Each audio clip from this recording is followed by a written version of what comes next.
Assalamualaikum warahmatullahi wabarakatuh. Perkenalkan, nama saya Afifan Cahayani Purnama 2020 SE 001 dan teman saya Vina Lestari 2020 SE 014. Di sini saya dan teman saya akan menjelaskan tentang fungsi pemasaran. Apa itu fungsi pemasaran? Fungsi pemasaran adalah sekelompok aktivitas yang tergolong pada jenis yang terakhir. Ada 7 fungsi pemasaran. 1. Analisis konsumen merupakan pengamatan dan evaluasi kebutuhan, hasrat, dan keinginan konsumen. Analisis suatu klien atau konsumen akan melibatkan penggadaan survei seorang klien atau konsumen. Yang kedua ada penjualan produk atau jasa. Penjualan meliputi banyak aktivitas pemasaran seperti iklan, promosi penjualan, publisitas, penjualan seorang, manajemen tenaga penjualan, hubungan konsumen, dan hubungan dealer. 3. Perencanaan produk dan jasa. Perencanaan produk dan jasa meliputi berbagai aktivitas seperti uji pemasaran, promosian produk dan merek, pemanfaatan garansi, pengemasan, penentuan pilihan produk, fitur produk, gaya produk, kualitas produk, dan penghapusan produk lama, penyediaan layanan konsumen. Dan yang keempat ada penetapan harga. Pemangku kepentingan atau stakeholder akan mempengaruhi keputusan penetapan suatu harga atau pricing. Klien atau konsumen, pemasok, pemerintah, distribusi, dan pesaing. Tetapi kadang-kadang bisa saja harga itu berubah karena ada suatu kendala seperti barangnya susah atau yang lain. Yang kelima, distribusi. Distribusi juga akan mencakup suatu penggudangan dan saluran-saluran distribusi di lokasi tempat retail.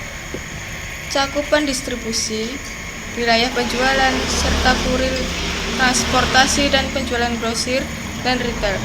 Tingkatan lokasi persediaan distribusi menjadi sangat penting ketika sebuah perusahaan berusaha menerapkan strategi pengembangan pasar atau integrasi ke depan.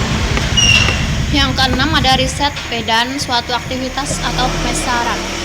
Riset pemasaran yaitu suatu pengumpulan, pencatatan, dan penganalisian suatu dana yang sistematis akan mengenai berbagai persoalan yang tercapai dengan suatu pemasaran barang dan jasa.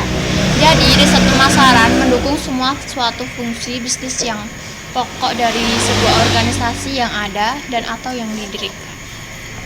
Yang ketujuh ada analisis peluang. Analisis peluang adalah penilaian yang melibatkan atas biaya, manfaat, dan risiko yang terkait dengan keputusan pemasaran. Ada 3 langkah yang perlu dilakukan. Yang pertama adalah menghitung total biaya yang terkait dengan suatu keputusan. Yang kedua adalah memperkirakan total manfaat dari keputusan tersebut. Dan yang ketiga adalah membandingkan total biaya dengan manfaat. Apabila manfaat yang diharapkan melampaui total biaya, maka peluang itu menjadi lebih menarik. Fungsi pemasaran dapat dilihat dalam 3 kategori. Yang pertama adalah fungsi pertukaran. Dan pembeli dapat memperoleh suatu produk dari produsen dengan menukar dengan uang maupun pertukaran produk dengan produk yang sering dikatakan barter. Yang kedua yaitu fungsi distribusi fisik.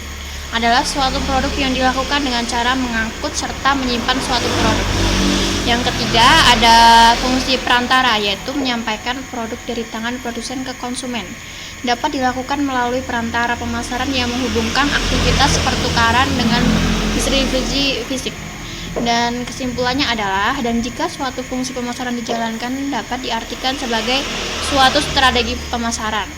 Tujuannya adalah memperbesar pengaruh terhadap pasar, baik dalam jangka pendek maupun jangka panjang. Sekian presentasi saya dan teman saya. Terima kasih.